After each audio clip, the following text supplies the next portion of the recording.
नमस्कार, आप सभी पत्रकार साथियों का स्वागत है।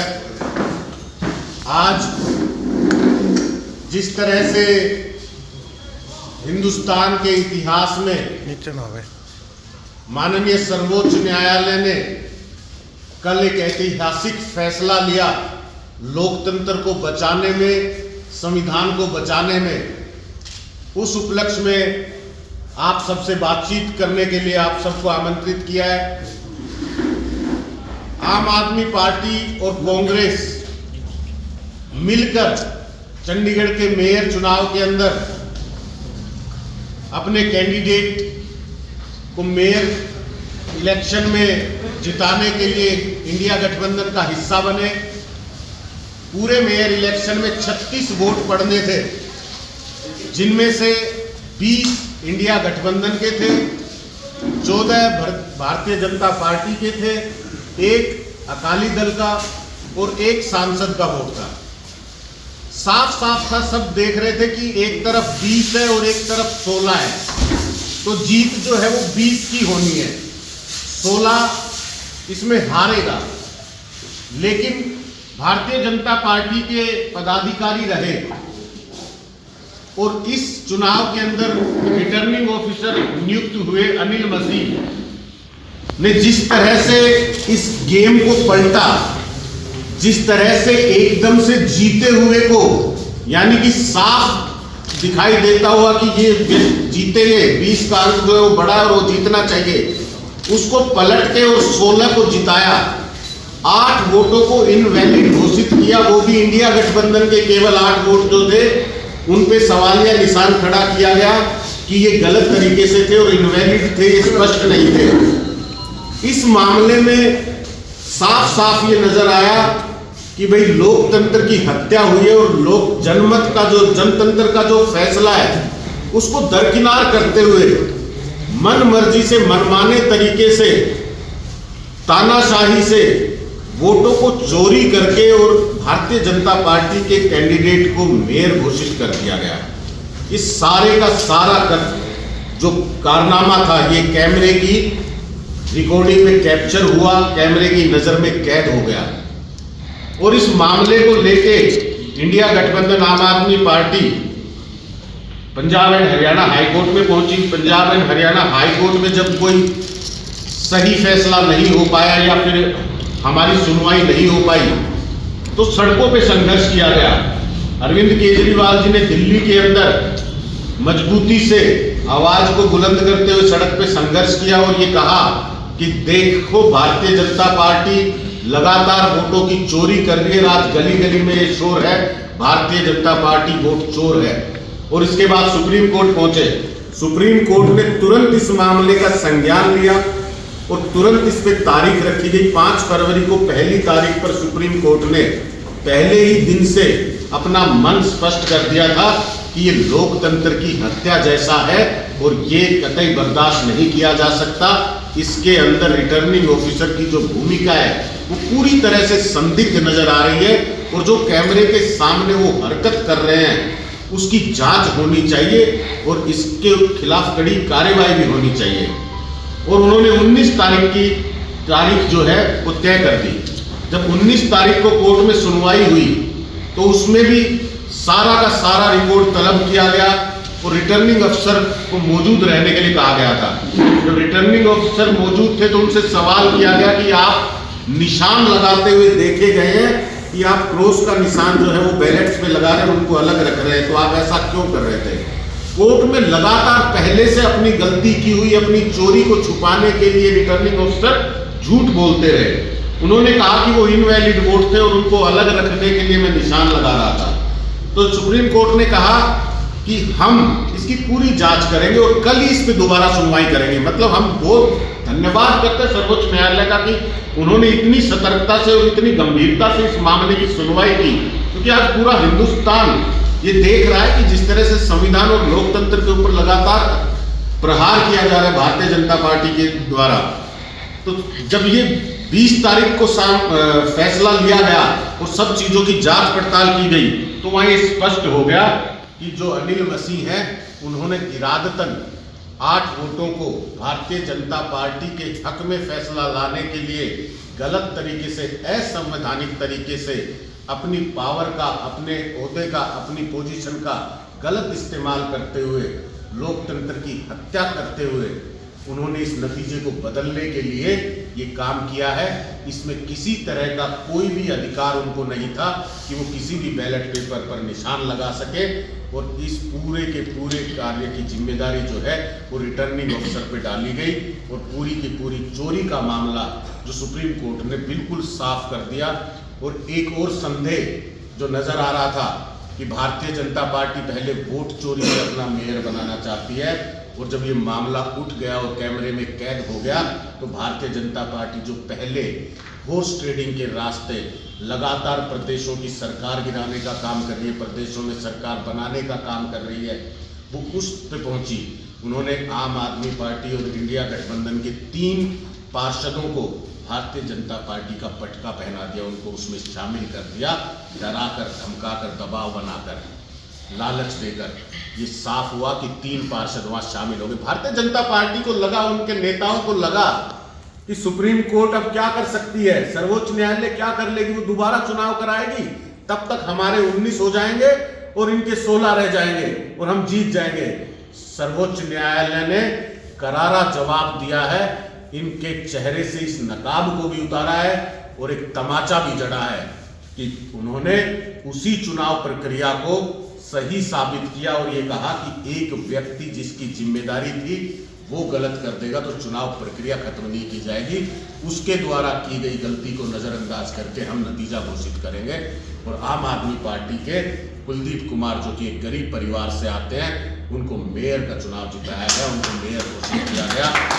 तो ऐसी जो लोकतंत्र की सुरक्षा सुप्रीम कोर्ट ने की, इसके लिए हम सर्वोच्च न्यायालय का स्वागत भी करते हैं, धन्यवाद भी करते हैं। और इससे साफ भी हो गया है कि भारतीय जनता पार्टी किस तरह से अब तक राजनीति में बनी हुई है, किस तरह से वो वोटों की चोरी करती रही है।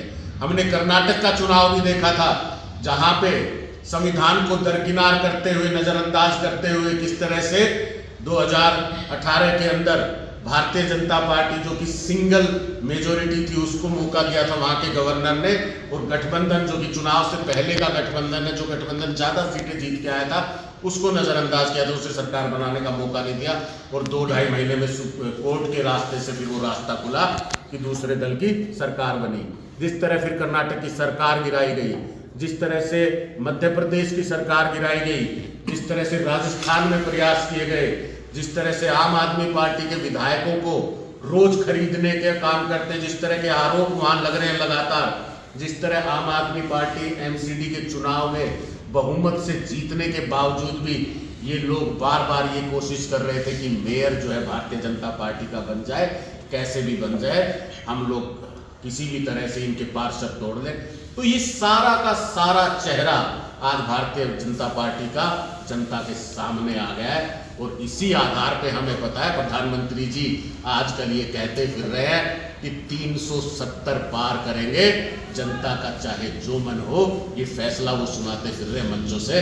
तो अब ये साफ हो गया है कि चोरी के रास्ते आप 370 पार करना चाहते हैं, लेकिन आम आदमी पार्टी, आम लोग, आम मतदाता ये आपका सपना पूरा नहीं होने देंगे। 2024 के अंदर मतदाता जागरूक हो चुका है, लोकतंत्र को बचाने के लिए, संविधान को बचाने के लिए भारतीय जनता पार्टी का सुपड़ा साफ करेगा, इनकी राजनीति का अंत आ चुका है। अब राम के आने के बाद हमें पता है कि राम कण कण में है, राम हमारे हर हवा में, यत्र तत्र सर्वत्र है। जब भारतीय जनता पार्टी ये प्रयास कर रही है कि राम की असीमित ताकतों को, उनके असीमित प्रभाव को अपने तक सीमित कर ले, केवल भारतीय जनता पार्टी तक सीमित कर ले, भारतीय जनता पार्टी को ही राम और राम को भारतीय जनता पार्टी का मान लिया जाए, उस समय रामचंद्र जी के प्रभाव को आज देखा गया। इस पूरी कथनी में एक बहुत ही साफ चीज नजर आई कि 30 जनवरी को जिस दिन ये चुनाव हुआ, उस दिन भी मंगलवार था, राम भक्त हनुमान जी का दिन था, और उस समय ये चोरी कैमरे के अंदर कैद हुई। और जिस दिन ये फैसला आया, यानी कि 20 तारीख को, उस दिन भी मंगलवार था, राम भक्त हनुमान जी का दिन था। तो राम जी का क्या फैसला है ये आप सबके सामने है। स्पष्ट है कि राम राज में जो सही है वो जीतेगा, जो सही है वो चलेगा, और जो गलत कर रहा है उसको सजा मिलेगी। ये स्पष्ट हो गया है आज इस पूरे प्रकरण के अंदर। आपके कोई सवाल है? वो गैर संवैधानिक रूप से, गैर कानूनी तरीके से अरविंद केजरीवाल जी को सम्मन कर रही है। अरविंद केजरीवाल जी बार बार ये सवाल पूछ रहे हैं कि मुझे किस उसमें आप बुला रहे हैं, मुझे मुख्यमंत्री के रूप में बुला रहे हैं, पार्टी के राष्ट्रीय संयोजक के रूप में बुला रहे हैं, या आप मुझे किसी आरोपी के रूप में बुला रहे हैं, गवाह के रूप में, ये स्पष्ट कर दीजिए। बार बार पूछने के बावजूद भी वो सम्मन जारी करते हैं, लेकिन ये स्पष्ट नहीं करते। इसके बाद ये मामला जो है न्यायालय में पहुंचा, और न्यायालय में जाके उन्होंने ये कहा कि अरविंद केजरीवाल जी पेश नहीं हो रहे हैं। तो न्यायालय ने कहा कि अरविंद केजरीवाल जी कोर्ट में ये जवाब दें कि वो पेश क्यों नहीं होना चाह रहे हैं। उसके बाद से फिर सम्मन कर दिया। तो अरविंद केजरीवाल जी ने कहा कि जब ये मामला सब जुडिस है, न्यायालय में है, अभी वहां फैसला होना बाकी है, तो आप न्यायालय से ऊपर बढ़कर दोबारा सम्मन क्यों कर रहे हैं। यहाँ मंशा दिखाई दे रही है। इस पूरे प्रकरण के अंदर जितने भी नेता अब तक जेल के अंदर गए भी हैं, हमारे मनीष सिसोदिया जी वो व्यक्ति हैं जिन्होंने आज शानदार अच्छे स्कूल बनाए हैं। हमारे सत्येंद्र जैन जी वो व्यक्ति हैं जिन्होंने आम लोगों के लिए मुफ्त इलाज की व्यवस्था बनाई है। संजय सिंह संसद के अंदर सबसे मजबूत आवाज है आम लोगों की। तो इन लोगों को अगर आप जेल में डाल रहे हो तो इसके पीछे जिस तरह से इस चुनाव में नजर आया कि आप किसी की नहीं सुनना चाहते, आप किसी ना किसी तरह कुर्सी पे बना रहना चाहते हैं, तो जो भी लोग काम करते हैं, जो लोग आपके खिलाफ हैं या जिनसे आपको डर लगता है, उनको आप जेल में डालना चाहते हो। आप इन एजेंसियों का दुरुपयोग कर रहे हो। ये लड़ाई हमारी है, इसलिए हम ईडी के सामने पेश नहीं रहे। न्यायालय के रास्ते सब जवाब देने के लिए अरविंद केजरीवाल जी तैयार है। किसान आंदोलन भी जैसे चल रहा है, तो उसके लिए किसान आंदोलन, ये दुर्भाग्य की बात है कि जिस समय ये 3 काले कानून आए थे, पूरे देश भर का किसान, पंजाब के किसान, हरियाणा के किसान, राजस्थान के किसान, कर्नाटक के किसान, केरल के किसान, दिल्ली के सरहद पर लगातार 1 साल से अधिक, 1.25 साल तक वहां बैठे रहे। ये मांग रखे हुए थे कि इन तीनों काले कानूनों को वापस लिया जाए, और किसानों की जो मांग है एमएसपी को लेकर, किसानों की जो मांग है स्वामीनाथन रिपोर्ट को लागू करने की, उन सब पे ध्यान देकर सरकार को फैसला लेना चाहिए।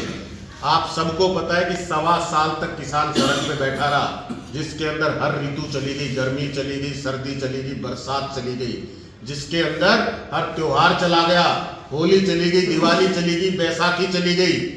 कभी भी इस सरकार का एक बार भी एक बयान जारी करने का मन नहीं हुआ, उनका दुख जानने का मन नहीं हुआ। लगभग 750 किसानों ने उस पूरे आंदोलन के समय में शहादत दे दी। आज तक उनके लिए शोक प्रस्ताव पारित नहीं किया गया है। और जब उत्तर प्रदेश का चुनाव आया, एक बड़े राज्य का चुनाव आया, तो नरेंद्र मोदी जी ने उन्हीं किसानों से माफी मांगी थी, हाथ जोड़कर माफी मांगी थी कि मुझसे ये गलती हुई, मैंने आपकी मर्जी के बगैर, आपके अधिकारों के खिलाफ ये काले कानून लाए हैं। आपसे चर्चा करके इन पे हम दोबारा बातचीत करके और आपकी मांगों को मानते हुए कार्रवाई करेंगे। आप धरने को खत्म कर दीजिए, चुनाव में सहयोग दीजिए। इस तरह का काम उन्होंने उस समय किया था। 3 साल बीत गए, 3 साल में कोई कदम माननीय प्रधानमंत्री जी ने, केंद्र सरकार ने नहीं उठाया। किसान मजबूर हैं कि दोबारा से वो आंदोलन का रास्ता चुन रहे हैं। और सरहद के ऊपर जिस तरह से व्यवस्था भारतीय जनता पार्टी मनोहर लाल खट्टर जी ने बनाई है, आपने देखा होगा, ऐसी व्यवस्था पाकिस्तान बॉर्डर पे भी नहीं है। जिस तरह का बॉर्डर आज पंजाब और हरियाणा के बीच में खड़ा कर दिया गया है, ऐसा हिंदुस्तान और पाकिस्तान के बीच में नहीं है।